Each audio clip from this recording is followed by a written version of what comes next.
I invoke my right for self-incrimination, Your Honor. My God, the question of the majority floor leader is very simple.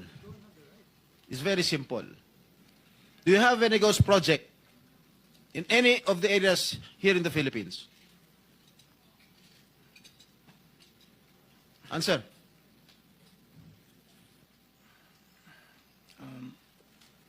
Dahil may mga usapin po na kakasuhan yung mga kontraktor ng DPWH po at parte ng ulat ng Senado na magpagrekomenda ng paghahain ng kaso laban sa resource person, ang payo ng aking mga abogado ay huwag magsalita sa panahon na ito dahil anumang pahayag ko sa pagsisiyasat. Sino nag utos sa'yo na huwag magsalita?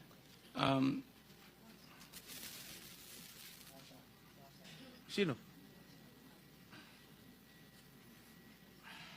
May binabasa ka ba? Ginawa ko po, Your Honor. Ano binabasa mo?